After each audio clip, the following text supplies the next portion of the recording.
اس کے اندر ہمارے پاس اس سلسلے میں جیسے ہونا چاہیے، مسجدوں میں بات ہوتی ہے، جو لوگ مسجد میں نہیں آتے، جو کالجوں میں لوگ جن کا ذہن خراب ہو رہا ہے، مارکیٹ میں جو لوگ اپنے اندر ماحول بنا رہے ہیں، ان تک اسلام کا پیغام نہیں پہنچا۔ 10,000 سال سے انسانیت کی تاریخ ہے، لیکن رحمت للعالمین صلی اللہ علیہ وسلم جس وقت اس دنیا میں تشریف لائے، اس وقت میں عورت کی کیا حالت تھی؟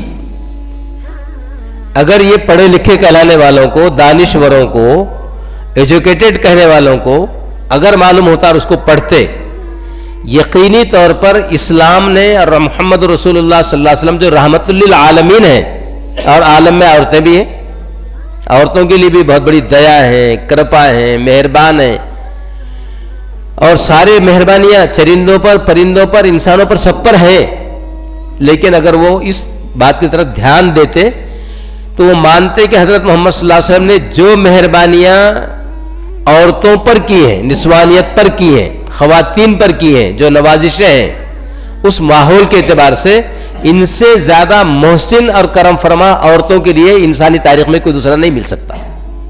ان دو چیزوں سے موازنہ کیجئے، مقابلہ کیجئے۔ قرآن مجید میں اس کے اشارے ہیں۔ اس وقت میں عورت کا یہ حال تھا جب تشریف لائے رسول اکرم صلی اللہ علیہ وسلم، لڑکیوں کو زندہ دفن کیا جاتا تھا۔ وَإِذَا الْمَوْءُودَةُ سُئِلَتْ۔ بہت مختصر سے اپنے چند باتیں عرض کرنی ہے۔ عورت کی پیدائش عار، غیرت، شرم کی علامت تھی، گردن جھک جاتے تھے۔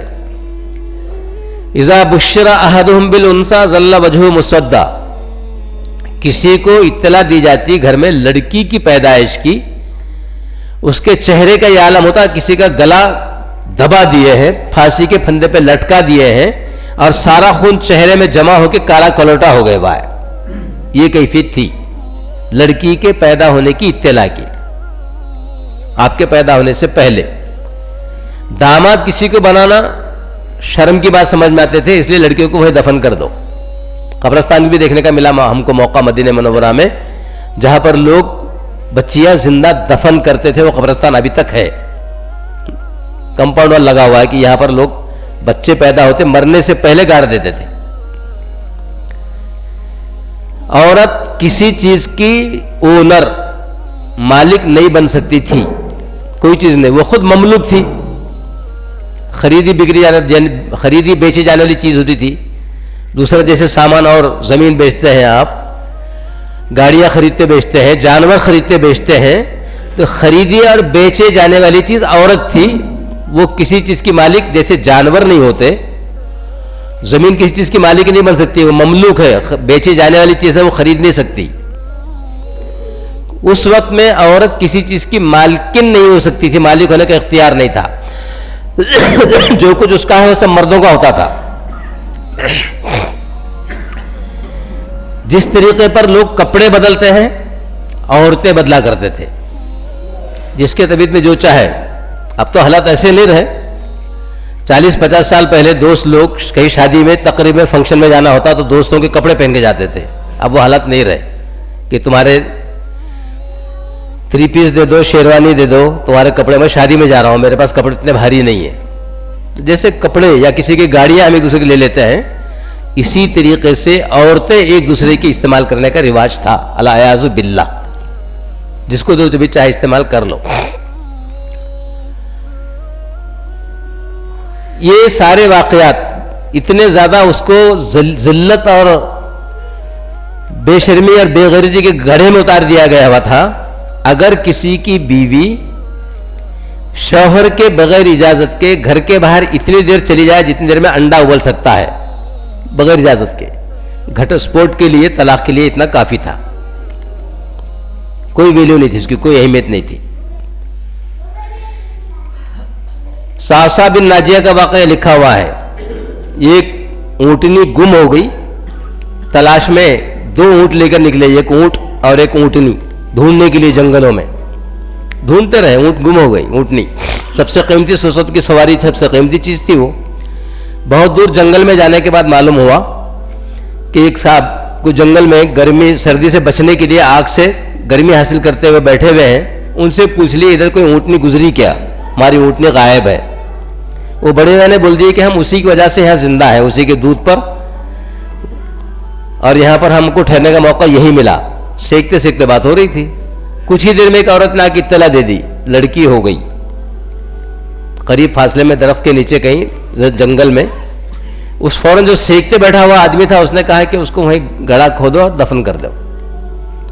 سعصع بن ناجیہ نے بولے کہ کیا بات ہے؟ بولے ہمارے خاندان میں، ہمارے قبیلے میں ہم بچیوں کو نہیں رکھتے، لڑکوں کو رکھتے ہیں، بچیوں کو گاڑ دیتے ہیں۔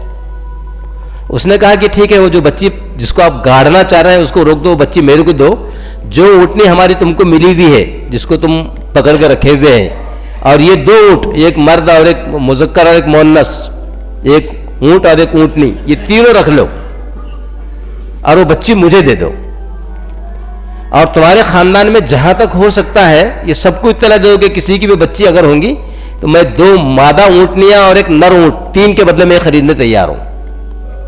اور اس نے 100 اونٹ خریدا۔ اس وقت تک رسول اکرم صلی اللہ علیہ وسلم کا دین آ چکا تھا، آپ نے نبوت کا اعلان فرما چکے تھے۔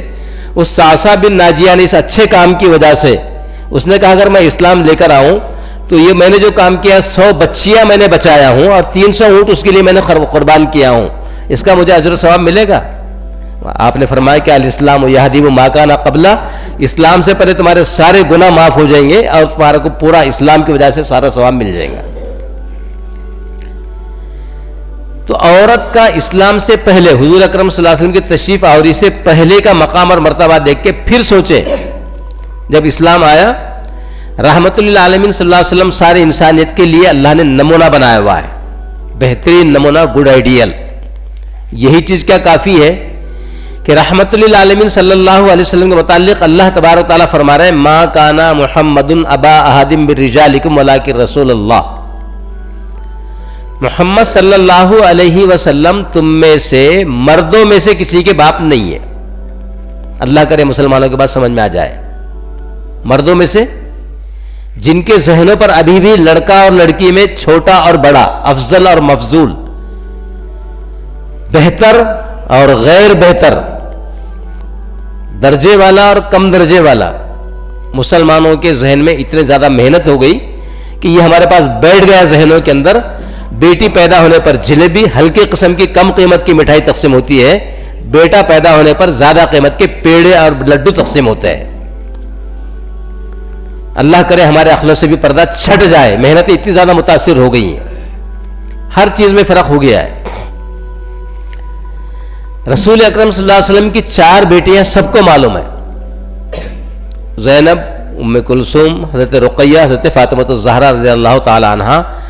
4 بیٹیوں والوں کو تو اس کو خوش نصیب ہونا چاہیے تھا کہ حضور اکرم صلی اللہ علیہ وسلم کو اللہ نے جو نعمتیں عطا فرمائی، میں بھی 4 بیٹیوں کا باپ ہوں، کچھ اور نہیں تو نہیں، کم سے کم اس میں تو میرے کو حضور اکرم صلی اللہ علیہ وسلم سے قربت، مماثلت، مشابہت اور یکسانیت ہے کہ میں 4 بیٹیوں والا ہوں، حضور بھی 4 بیٹیوں والے تھے۔ آئے کسی کے ذہن میں کبھی؟ اور سارا اللہ نے جو کام چلایا نواسوں کے ذریعے چلایا، پوتروں کے ذریعے سے نہیں، پوترے تھے نہیں، بیٹے نہیں تو پوترے کیسے ہوں گے؟ جی دین کا کام آپ ہم تک جو پہنچا ہے کوئی حسنی ہے، کوئی حسینی ہے۔ اللہ کرے مسلمانوں کے سامنے بات یہ آ جائے اور اس پہ وہ اللہ کا شکر ادا کریں، کسی قسم کا کوئی مقام بات نہ ہو۔ آپ خود کو اللہ نے بیٹیاں عطا فرمائی، مردوں میں سے کسی کے باپ نہیں، بچے ہوئے اور بچپن میں اللہ نے اٹھا لیے، طیب، طاہر، ابراہیم، قاسم،